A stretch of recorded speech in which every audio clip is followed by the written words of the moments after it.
आज की कहानी साइप्रस की, एक बहुत ही छोटा सा देश, मुझे लगता है कि दुनिया के बहुत जो गिने चुने छोटे देश हैं कम आबादी वाले, उनमें से एक ही आता है साइप्रस। तो ये साइप्रस के अंदर से कहानी आती है, मर्डर की कहानी, और उस मर्डर के बाद जो कुछ होता है वो बड़ा अजीब होता है। 70s की बात है।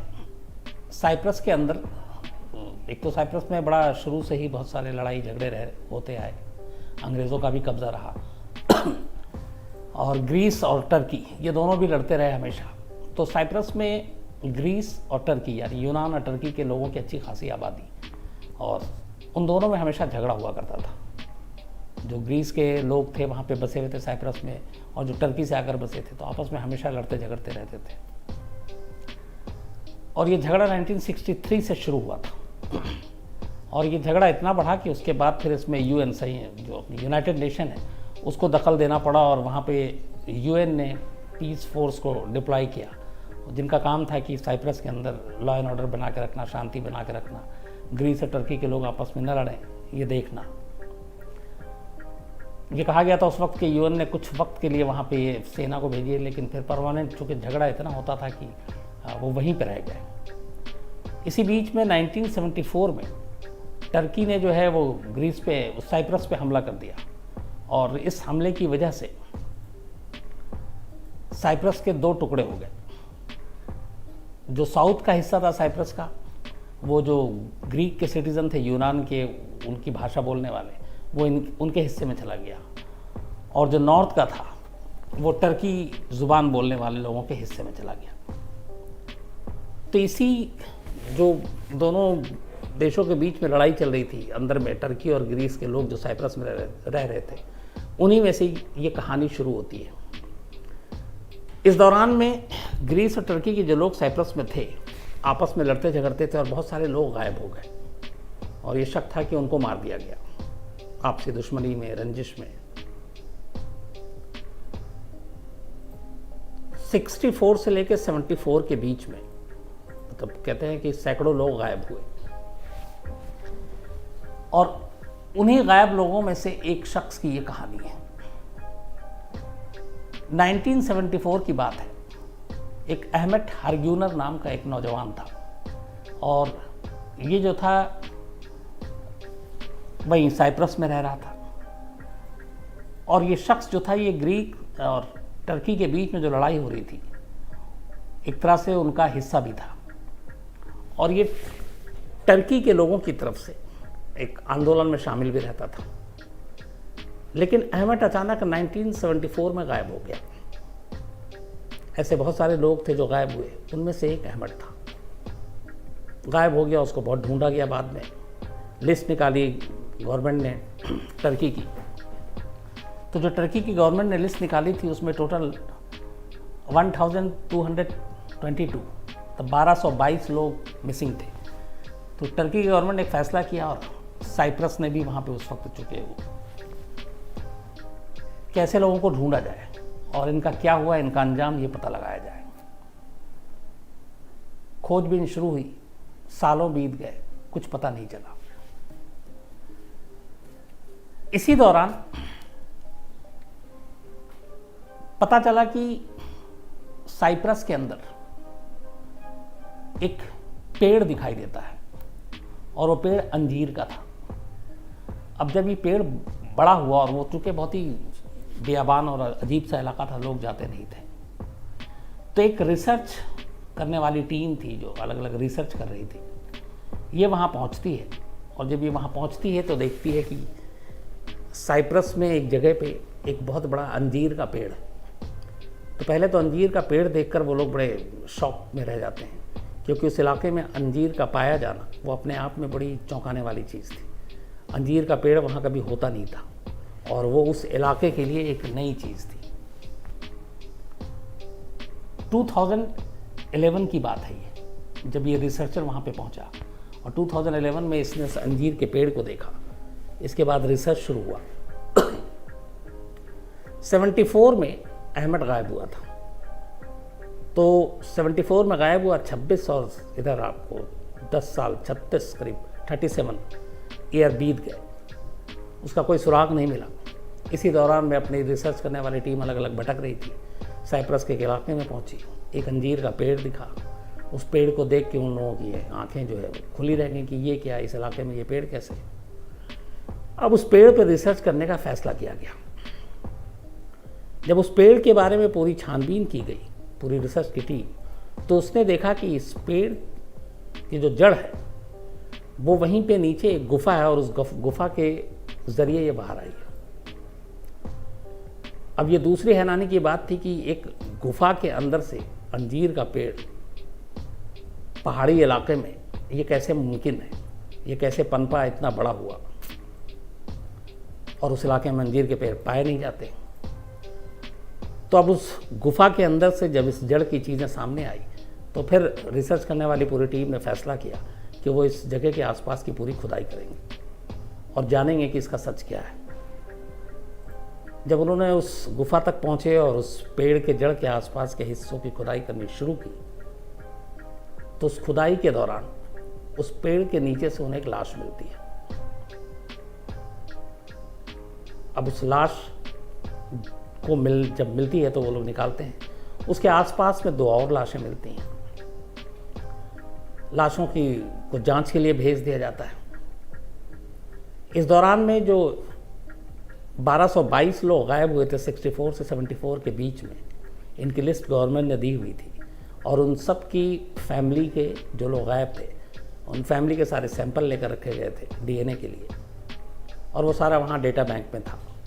तो जब ये 3 लाशें निकाली गई और ठीक पेड़ के नीचे से अंजीर की जो लाश निकली थी उसको भेजा गया, तो उसका डीएनए मैच कर गया उसकी सिस्टर से, और फिर पता चला कि ये लाश जो है ये अहमद हरग्यूनर का है, क्योंकि उसकी बहन जो मुनूर हरग्यूनर थी उससे उसका डीएनए मैच किया।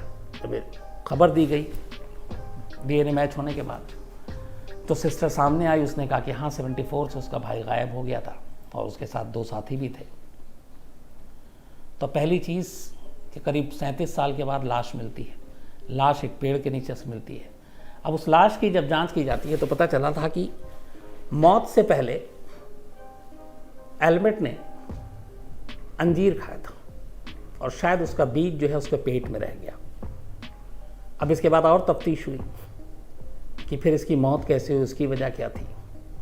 तो जब बाकी चीज़ें, जब पूरी इन्वेस्टिगेशन हुई तो पता चला कि अहमद और इसके 2 दोस्त एक गुफा में फंस गए थे और उस वक्त टर्की और ग्रीस के जो विद्रोही थे आपस में लड़ रहे थे। ये किसी तरह अपनी जान बचाकर एक गुफा तक पहुँचे, लेकिन जो यूनान ग्रीक के जो विद्रोही थे उनको इस गुफा में इनके होने की बात पता चल गई और उन्होंने उस गुफा के मुंह पे डायनामाइट रख दिया और उस डायनामाइट से इन तीनों को उड़ा दिया और इन तीनों की मौत हो गई। एक तरह से तीनों का कत्ल कर दिया बॉम्ब के ज़रिए।